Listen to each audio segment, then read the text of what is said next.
Evening ஒரு 4 மணி போல dress எல்லாம் கொஞ்சம் வாஷ் பண்ண வேண்டியது இருந்துச்சு. வாஷ் பண்ணி காய வைக்கிறதுக்குள்ள ஒரு வழி ஆயிட்டேன். காய வைக்கலான்னு வந்தா மழை தூற ஆரம்பிச்சிருச்சு. சரின்னு உள்ள காய வச்சா காத்துல கீழ விழுந்துட்டே இருந்துச்சு.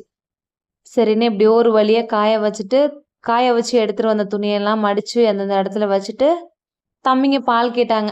சரின்னு அவங்களுக்கு நாட்டு சர்க்கரை போட்டு பால் ஆத்தி குடுத்துட்டு, நானும் கொஞ்சம் டீ வச்சு குடிச்சதுக்கு அப்புறமா ஒரு 7 மணி போல தான் டின்னர் செய்ய ஸ்டார்ட் பண்ணேன். டின்னருக்கு தோசையும், கார சட்னி தான் ரெடி பண்ணேன். தம்பிங்களுக்கு மட்டும் காரம் இல்லாம கொஞ்சமா சட்னி ரெடி பண்ணிட்டு, எங்களுக்கு கொஞ்சம் காரம் அதிகமா சேர்த்தே சட்னி அரைச்சிருந்தேன். நான் சமைக்கிற வேலைய பார்த்துக்கிட்டு இருந்தேன். தம்பிங்க அதுக்குள்ள கவுண்டர் டாப்ல உள்ள வெஜிடபிள்ஸ் எல்லாம் கொட்டிட்டு, ஃப்ரூட்ஸ் எல்லாம் தூக்கி போட்டாங்க. அவங்களையும் பார்த்துட்டு, சாப்பாடு ரெடி பண்ணி தம்பிங்களுக்கு சாப்பாடு குடுத்துட்டேன். இந்த மாரி யாரெல்லாம் குழந்தைங்கள வச்சுட்டு கஷ்டப்பட்டுக்கிட்டே சமைக்கிறீங்கன்னு மறக்காம கமெண்ட்ல சொல்லுங்க.